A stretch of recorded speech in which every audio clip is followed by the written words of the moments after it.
नमस्कार। आकाशवाणी से प्रस्तुत है समाचार प्रभात।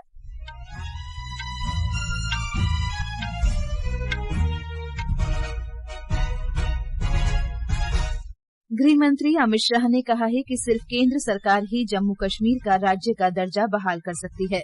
विदेश मंत्री डॉक्टर सुब्रमण्यम जयशंकर आज 3 देशों सऊदी अरब, जर्मनी और स्विट्जरलैंड की यात्रा पर रवाना हो रहे हैं।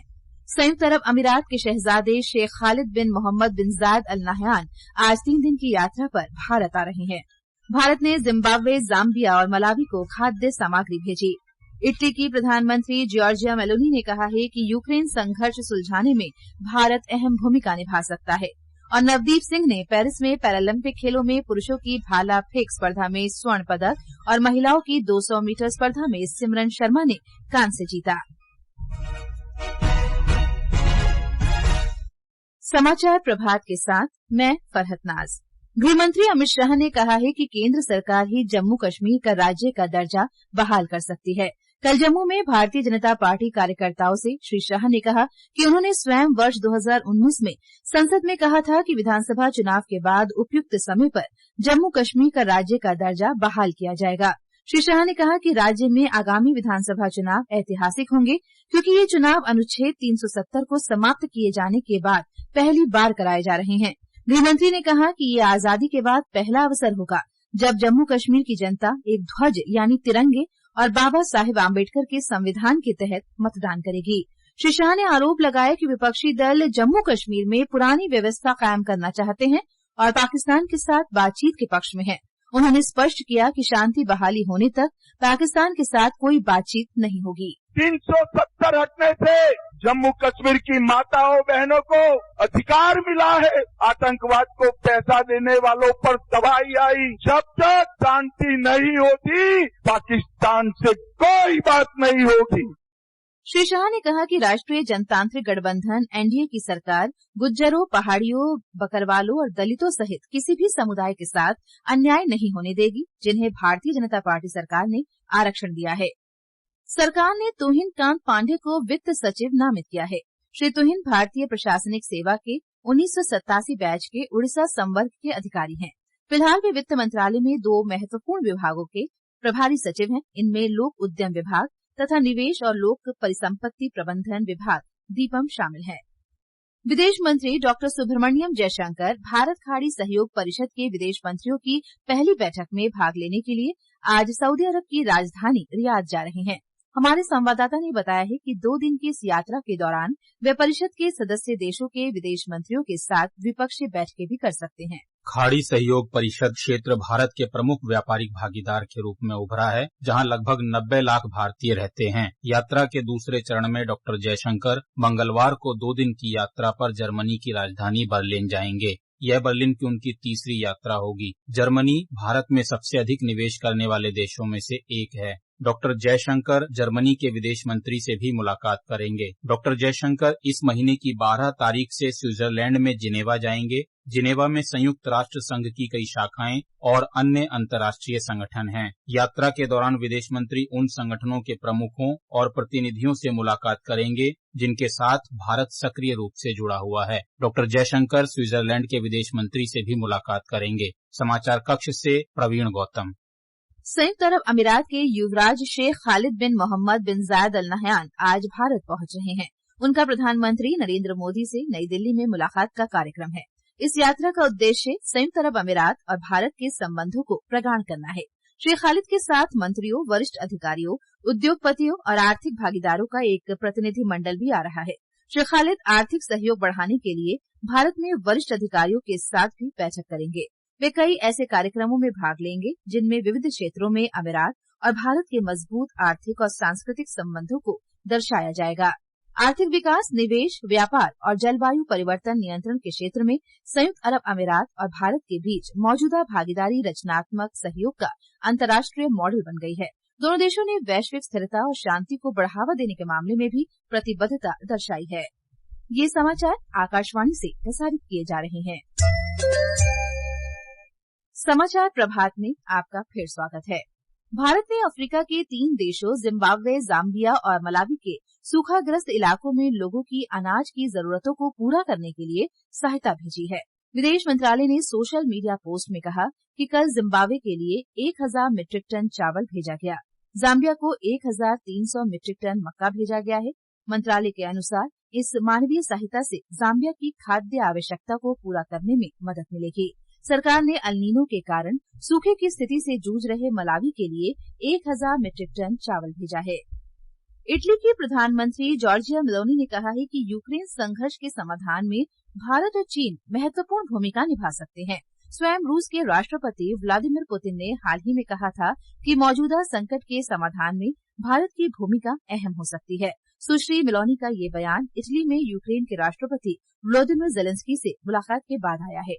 प्रधानमंत्री नरेंद्र मोदी ने पिछले महीने यूक्रेन की यात्रा के दौरान श्री ज़ेलेंस्की से कहा था कि वर्तमान संघर्ष को समाप्त करने के लिए यूक्रेन और रूस को तुरंत वार्ता करनी चाहिए और इस क्षेत्र में शांति बहाली में किसी भी भूमिका के लिए भारत तैयार है। श्री मोदी ने कहा था कि भारत शुरू से ही इस संकट के शांतिपूर्ण समाधान के पक्ष में रहा है और वे इसके लिए व्यक्तिगत रूप से प्रयास करने को भी तैयार हैं। यूक्रेन की यात्रा से लगभग 1.5 महीने पहले श्री मोदी ने रूस में राष्ट्रपति व्लादिमीर पुतिन से भी मुलाकात की। समाचार कक्ष से कुमार राधारमन।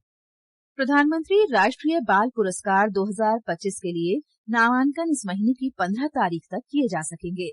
महिला और बाल विकास मंत्रालय प्रत्येक वर्ष जनवरी में इस पुरस्कार का आयोजन करता है। विजेताओं की घोषणा इस वर्ष 26 दिसंबर को वीर बाल दिवस पर की जाएगी। इस पुरस्कार का उद्देश्य बच्चों की ओजस्विता, संकल्प, क्षमता और उत्साह को सम्मानित करना है। पुरस्कार के लिए 5 वर्ष से 18 वर्ष तक की आयु के बच्चे पात्र हैं। नामांकन राष्ट्रीय पुरस्कार की आधिकारिक वेबसाइट के माध्यम से किया जा सकता है। भारतीय स्टेट बैंक फाउंडेशन आशा छात्रवृत्ति कार्यक्रम के तहत 10,000 मेधावी विद्यार्थियों को छात्रवृत्ति देगा। ये राशि 6ठी कक्षा से स्नातकोत्तर तक के वंचित वर्ग के विद्यार्थियों को दी जाएगी, जिसमें 15,000 से 2 लाख रुपए तक की आर्थिक सहायता शामिल है।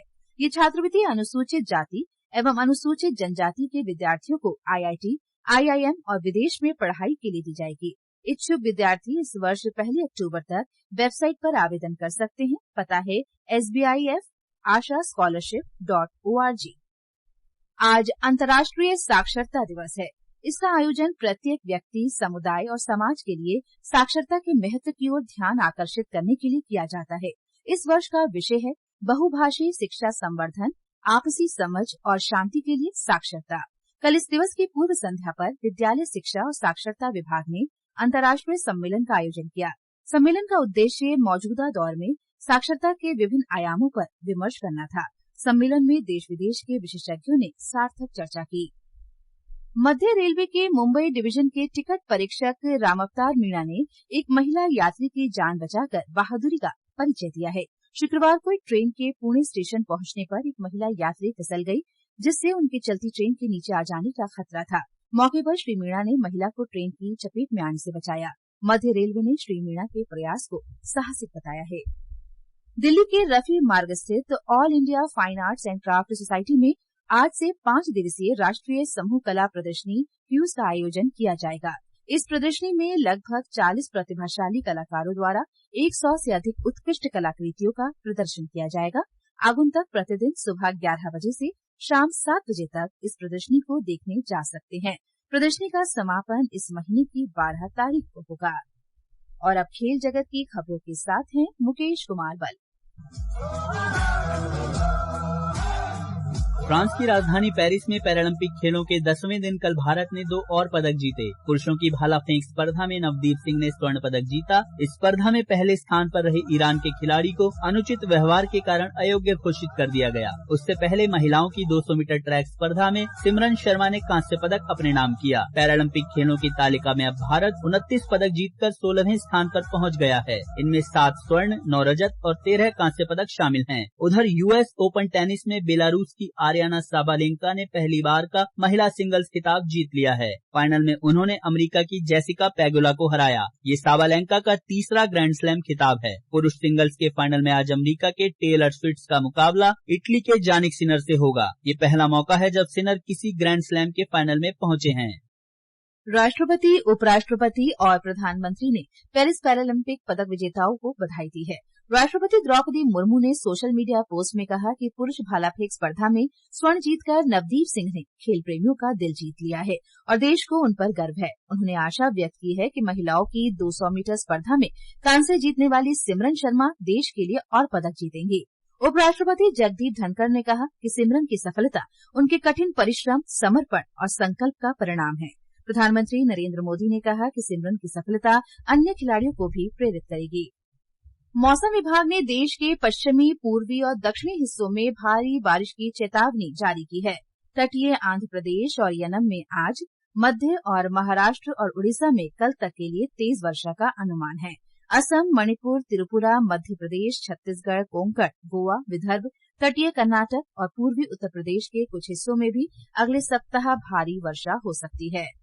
इस बीच तेलंगाना में बाढ़ग्रस्त खम्मम और महबूबाबाद जिलों में कल तेज वर्षा हुई। महबूबाबाद में आज सुबह 6 बजे तक 182 मिलीमीटर और खम्मम के तल्लाड़ा में 122 मिलीमीटर वर्षा दर्ज की गई।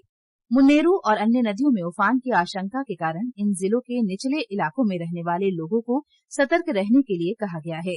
इस बीच खम्मम और महबूबाबाद सहित 4 जिलों में ऑरेंज अलर्ट जारी किया गया है। कुमराम, भीम, आसिफाबाद, मंचियाल, जयशंकर, भोपालपल्ली, मुलुगु, भद्राद्री और कोठागुडम समेत 10 जिलों में अगले 2 दिन तक वर्षा का येलो अलर्ट जारी किया गया है। अगले 5 दिन तक राज्य के सभी जिलों में गरज के साथ छींटे पड़ने और 40 किलोमीटर प्रति घंटे तक की रफ्तार से हवाएं चलने का अनुमान है। राष्ट्रपति इमैनुअल मैक्रों द्वारा मध्य दक्षिणपंथी मिशेल बार्नियर को प्रधानमंत्री नियुक्त करने के विरोध में हजारों लोग कल पूरे फ्रांस में सड़कों पर उतर आए। बार्नियर की नियुक्ति हाल के चुनाव से त्रिशंकु संसद के बाद हुई है, जहां किसी भी पार्टी के पास बहुमत नहीं था। हालांकि वामपंथी गुट न्यू पॉपुलर फ्रंट एनपीएफ ने सबसे ज्यादा सीटें जीती थी। विरोध प्रदर्शन का नेतृत्व कर रहा एनपीएफ इस बात से नाराज है कि प्रधानमंत्री पद के लिए उनके उम्मीदवार को राष्ट्रपति इमैनुअल मैक्रों ने खारिज कर दिया था। ये समाचार हमारी वेबसाइट www.newsonair.gov.in और हमारे न्यूज ऑन एआईआर ऐप पर भी उपलब्ध हैं। और अब आज के समाचार पत्रों की सुर्खियों के साथ हैं आकर्षिता सिंह। धन्यवाद फरहत। पेरिस पैरालंपिक्स में भारतीय एथलीटों का शानदार प्रदर्शन आज सभी अखबारों में है। नवदीप की चांदी स्वर्ण में तब्दील, सिमरन ने जीता कांस्य पदक। दैनिक जागरण की सुर्खी है। दैनिक भास्कर लिखता है, आतंकी मुठभेड़ में पैर गंवाने के 22 साल बाद पैरालंपिक्स में देश को दिलाया मेडल। शॉटपुट में भारत के होकातो सीमा को ब्रॉन्ज। महाराष्ट्र सहित देश भर में गणेश चतुर्थी मनाए जाने का समाचार नवभारत टाइम्स ने सचित्र प्रकाशित किया है। सज गए पंडाल, पधारे गणपति महाराज। हिन्दुस्तान लिखता है, गणपति बप्पा गाजे बाजे के साथ पंडालों और घरों में विराजे। मोटे अनाज से बने मोदक का भोग लगाया। बोइंग के स्टार लाइनर यान के सुनीता विलियम्स और बुच विलमोर के बिना ही धरती पर लौटने की खबर भी राष्ट्रीय सहारा सहित कई अखबारों की सुर्खी है। नवभारत टाइम्स लिखता है, नहीं आई सुनीता, दोनों अंतरिक्ष यात्री की फरवरी में वापसी। स्वीडन में 2 वर्ष से कम आयु के बच्चों में मोबाइल का उपयोग करने पर लगाई पाबंदी। अमर उजाला की खबर है। भेड़िए के बाद सियार भी हिंसक हुए, 11 लोगों को घायल किया। दक्षिण खीरी, पीलीभीत और बरेली में सियार के हमले से अफसर भी चिंतित। हिन्दुस्तान की सुर्खी है। अब कुछ दिनों के बाद के लिए बारिश होगी कम, उमस वाली गर्मी फिर से करेगी परेशान।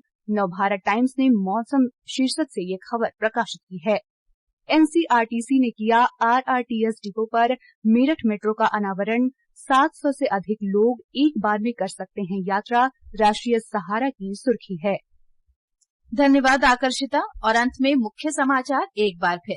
गृहमंत्री अमित शाह ने कहा है कि सिर्फ केंद्र सरकार ही जम्मू कश्मीर का राज्य का दर्जा बहाल कर सकती है। विदेश मंत्री डॉक्टर सुब्रमण्यम जयशंकर आज 3 देशों सऊदी अरब, जर्मनी और स्विट्जरलैंड की यात्रा पर रवाना हो रहे हैं। संयुक्त अरब अमीरात के शहजादे शेख खालिद बिन मोहम्मद बिन जायद अल नहयान आज 3 दिन की यात्रा पर भारत आ रहे हैं। भारत ने जिम्बाब्वे, जाम्बिया और मलावी को खाद्य सामग्री भेजी। इटली के प्रधानमंत्री जॉर्जिया मेलोनी ने कहा है कि यूक्रेन संघर्ष सुलझाने में भारत अहम भूमिका निभा सकता है। और नवदीप सिंह ने पेरिस में पैरालंपिक खेलों में पुरुषों की भाला फेंक स्पर्धा में स्वर्ण पदक और महिलाओं की 200 मीटर स्पर्धा में सिमरन शर्मा ने कांस्य जीता। इसके साथ ही समाचार प्रभात का ये अंक समाप्त हुआ। नमस्कार।